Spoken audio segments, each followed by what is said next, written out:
Analisou-se uma amostra de solução aquosa de peróxido de hidrogênio, 30%, proporção massa-massa, que aí eu já vou para o assunto de soluções, tá? Fora da validade, para verificar o seu grau de decomposição. Para essa análise, foi considerada a seguinte reação. E aí tem uma reação tranquilinha aí, o peróxido de hidrogênio é a água oxigenada, né? Dos peróxidos é praticamente o único que a gente vê. E aí a água oxigenada vira água e gás oxigênio, uma reação bem tranquila e já está balanceada.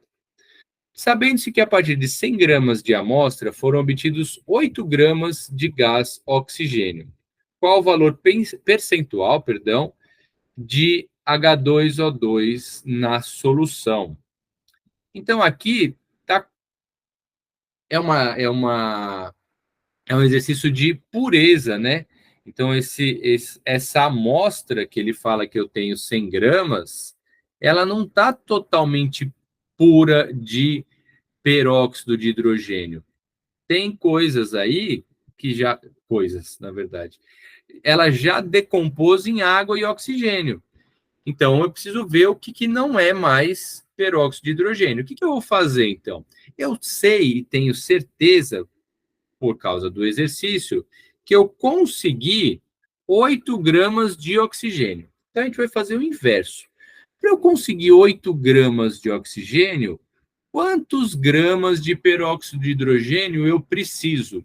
É esse o raciocínio que a gente vai fazer. E aí a gente vai descobrir, com certeza, que vai dar menos de 100, porque nessa amostra de 100 eu tenho menos, né? Ele até aqui analisou-se uma amostra de solução aquosa de peróxido de hidrogênio, 30%. Eu não tinha levado em consideração isso ainda.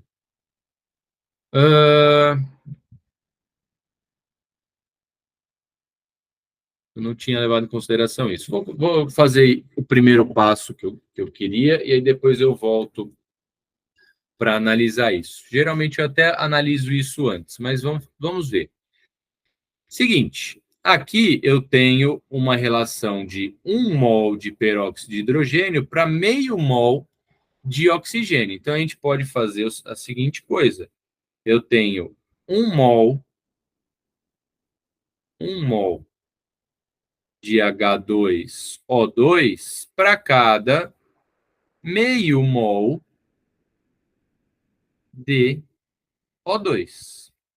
Tá, mas quantos mols a gente consegue? A gente tem com 8 gramas aqui de oxigênio que foi que ele deu. Tem duas formas de fazer. A primeira, quando a gente fala de gás oxigênio, 1 mol, eu tenho que ir na tabela periódica, o oxigênio é 16, então para o O2 vão ter de massa 32 gramas. Então, 32 gramas por mol.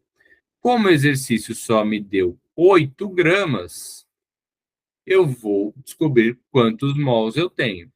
O caminho padrão é multiplicar em cruz, mas eu gosto muito que os alunos percebam a seguinte coisa. De 32 para 8, eu dividi por 4. Então, de 1 para cá, para o x, eu tenho que dividir por 4. E 1 dividido por 4 dá 0,25. Então, aqui eu tenho 0,25 mol de O2. Então, o exercício é como se ele tivesse me falado que eu tenho 0,25 mol de O2. Eu vou até já mudar aqui. Meio mol, eu vou escrever 0,5 para fazer o mesmo raciocínio que eu estou fazendo. Então, 1 mol de água oxigenada me dá meio mol de O2. O exercício só me forneceu 0,25 mol de O2. Que aqui é o mesmo raciocínio, ó. Meio para 0,25, eu divido por 2. Então, aqui eu também tenho que dividir por 2. Então, na verdade, o exercício me forneceu... Ficou um mol estranho. O exercício me forneceu 8 gramas de gás oxigênio, só que esse 8 gramas de gás oxigênio eu consigo obter a partir de meio mol de peróxido de, peróxido de hidrogênio, perdão. Tudo bem. Vamos transformar de novo para massa. Isso daqui é um dos jeitos, tá, pessoal? Tem jeitos mais rápidos. Eu não gosto de ensinar assim para os alunos, porque só para o aluno que está muito bem nesse assunto, assim, voando, assim, quer fazer estratégias bem mais rápidas. Eu acho que assim fica melhor até para sedimentar o raciocínio. Então, vamos fazer de novo aqui. Qual que é a massa do peróxido de hidrogênio? Se eu for lá na tabela periódica, H2O2, o hidrogênio é 1, então eu tenho 2 átomos de hidrogênio vezes a massa molar, né, tá aqui, de 1, mais 2 átomos de oxigênio, e cada um tem 16 gramas. 16 vezes 2 vai dar 32, mais 2, 34 gramas por mol. Só que o que acontece? Então, a massa molar é 34 gramas por mol. O exercício, a gente descobriu que eu só tenho meio mol de peróxido de hidrogênio. Então, se 1 mol... Se 1 mol tem 34 gramas, meio mol vai ter a metade, que vai dar 17, né? Então, se 1 mol a gente encontra na tabela periódica, isso falando do peróxido de hidrogênio, tem 34 gramas, por isso que a gente fala gramas por mol, meio mol, que é o que o exercício forneceu, vão ter X. Aqui é o mesmo raciocínio, né? A metade de cima para baixo, eu tenho que dividir também 17 gramas de H2O2 necessárias para produzir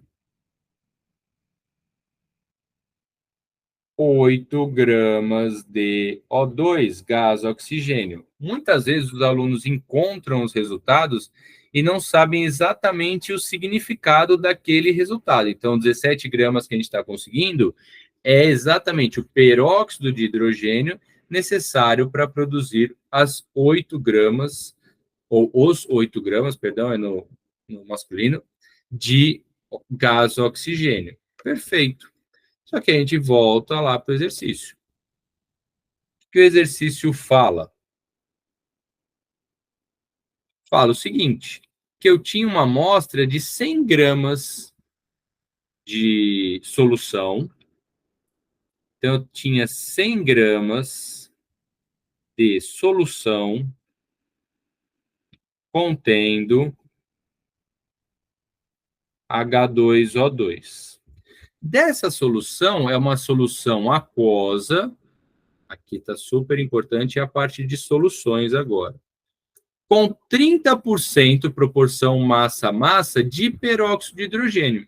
Então, dessa massa de solução, só 30%, e obviamente 30% de 100, são 30 gramas de H2O2, exatamente.